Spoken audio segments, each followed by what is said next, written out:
Hey, merci Jen de ton message. Avec le prix du loyer, de l'essence et de l'épicerie qui explose, avoir un salaire ne garantit plus de finir le mois le ventre plein. L'aide alimentaire, c'est pas un échec, c'est un filet de sécurité. Yeah! Le but, c'est que tu te sentes en sécurité pour pas stresser ton système nerveux, puis pouvoir continuer à vivre ta vie.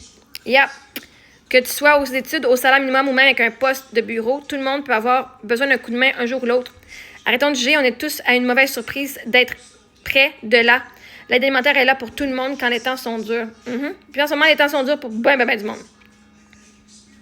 Et si tu peux au moins avoir ce côté-là, que tu dis, au moins j'ai ça, à moins stressé. Parce que je veux dire, oui, on a beaucoup de bouffe, c'est beaucoup de fruits et légumes, mais les fruits et légumes, ça passe assez rapidement, hein, pour 2 semaines. Là. On n'a pas de viande pour rien, il faut quand même que tu payes l'autre affaire. Là. Mais au moins, tu as au moins ça, au minimum. Right? Tu vas pas, ton cerveau va pas faire « Oh my God, je vais mourir, je sais pas comment je vais faire pour survivre. » Right? Fait qu'en partant là, tu vas être plus ancré à être dans la solution. Tu vas être moins stressé pour ta survie et ça va te permettre de penser à trouver à générer des idées qui vont t'aider à être moins stressé puis à créer quelque chose. Fait que oui, merci beaucoup. Et puis, j'ai envoyé bien de l'amour aux gens. Hein? Cindy, pareil ici, je travaille et je cours l'épicerie à rabais puis des frigos communautaires. Élément solo, c'est une job à temps plein. Yeah! Je t'envoie bien de l'amour. Je travaille, je vais en banque alimentaire, tout est cher, personne n'arrive maintenant. Mais il y a beaucoup de monde qui arrive, mais beaucoup de monde n'arrive pas aussi. L'important, ça n'a pas l'importance si les autres arrivent ou si les autres n'arrivent pas. Toi, est-ce que tu arrives? Toi, est-ce que tu stresses? Oui, bon, ben, va prendre ton aide. C'est super.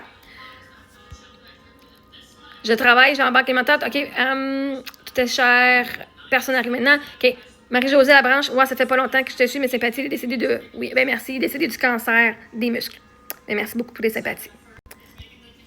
On a Aïka qui dit « Moi, ça me dérange zéro focal les gens qui vont à la banque alimentaire. Au moins, ton cash à toi passe pas dans le dope avant la bouffe.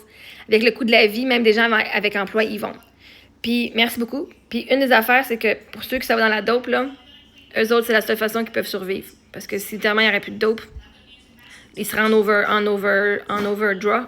Comment on appelle ça? Que ton corps est en withdrawal. Évidemment, leur système nerveux pourrait mourir, pourrait shut down, pourrait fermer puis mourir. Right? Quelqu'un qui est vraiment dans la drogue puis qui est vraiment addict, si tu enlèves du jour au lendemain tout, ça finit. C'est pour ça que quelqu'un qui est comme Eric, là, mené, je sais pas qu'il était dans la drogue, mais sa médication à l'hôpital, c'était sa morphine, comme assez beaucoup de morphine. Puis il a dit, moi, je t'ai sa morphine. Puis du jour au lendemain, lui, il l'a enlevé sans parler à son docteur. Okay? Il était 3 jours sans en avoir, puis 3 jours qu'il avait la shake, puis qu'il avait tout. Puis là, son docteur, quand on est allé voir, il a dit, tu peux pas faire ça. Tu peux pas l'enlever du jour au lendemain. Tu nous parles, on va se trouver un plan. Tu veux en avoir moins, pas de problème, on va trouver un plan. On va t'en enlever, genre 0.5, jusqu'à temps que tu seras à 0. Fait qu'une personne qui est dans la dope, c'est pas parce qu'ils veulent pas la mettre dans la bouffe. C'est parce que pour rester en vie, ils en ont besoin. Fait que même moi, le monde qui met ça dans la dope, puis je sais, on peut faire, on va dire ce qui est bon et ce qui est pas bon, l'argent, au moins, tu mets là-dedans, puis c'est correct. Mais quand tu comprends le mécanisme du système nerveux, c'est bien dur d'être le monde qui met ça dans le dope. On voudrait bien, puis les autres aussi voudraient bien, mais en ce moment, ils n'ont pas les outils, leur corps ne peut pas s'enlever ça toute une shot, right?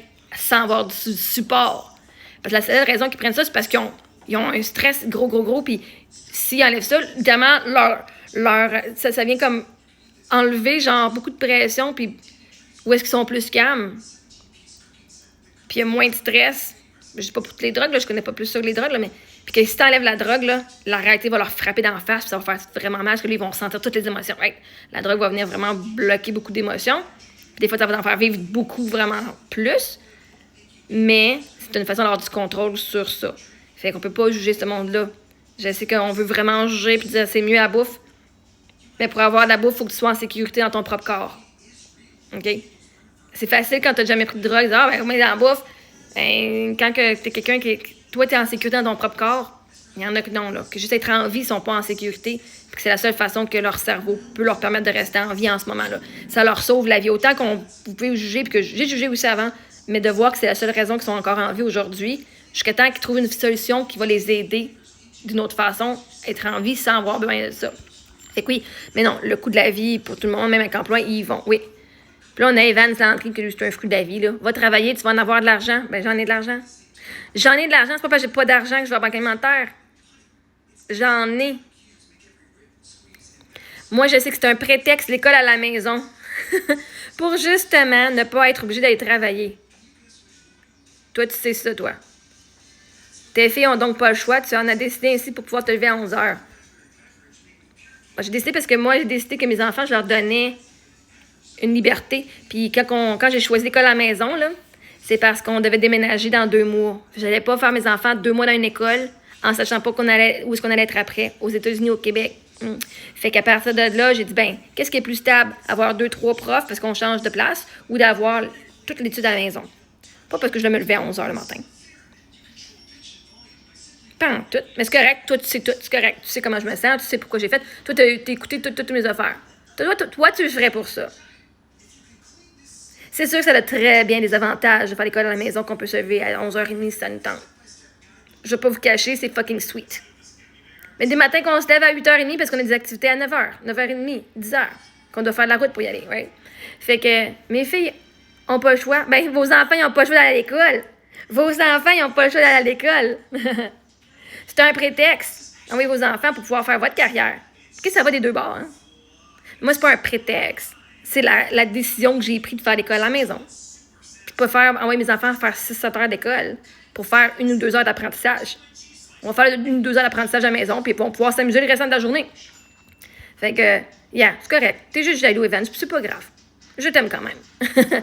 Mais, un prétexte pour pas aller travailler. C'est un bon prétexte. Être maman à la maison qui s'occupe de ses enfants puis qui donne de l'amour à ses enfants. Si tu un prétexte qui te permet de pas aller travailler, si au moins c'est de donner de l'amour à tes enfants, pas aller faire des meurtres, c'est déjà un bon choix. Hein? Ah, ça va bien dans notre vie. Fait que merci à toutes les autres personnes qui, eux, ont besoin d'aller à la banque alimentaire puis qui osent pas le dire. Ou ceux qui y vont puis qui le disent pas. Je vous envoie bien de l'amour. Ceux que même qui ont besoin, qui en auraient besoin puis qui disent ça m'aiderait bien gros. Moi, ça me sauverait 200$ par mois. Allez-y. Je vous encourage. Honnêtement, je vous encourage à le faire. Il n'y a pas de honte. La seule chose qui est honteuse, c'est le monde qui vient de vous juger. Point final. Puis qui ne vous donne pas plus d'argent pour que vous arriviez. Fait qu'ils vont tous juger vos choix. Parce qu'eux autres sont pas capables de prendre leur propre choix. Fait que c'est correct. Au lieu de vous aider, ils vont venir vous bitcher. Ben, prenez les ressources. Le monde va vous bitcher que tu t'aides ou tu t'aides pas. Si tu t'aides pas, ils vont dire, ben là, il y a de l'aide, hein. Voyons, arrête de te sacrifier, là. Va t'aider. Puis là, quand tu prends de l'aide, ben là, laisse l'aide pour les autres. Okay? Il va toujours avoir quelqu'un qui va te bitcher puis qui va te juger. Laisse-les. Prends ce que tu as besoin. Si ça t'appartient, tu le mérites.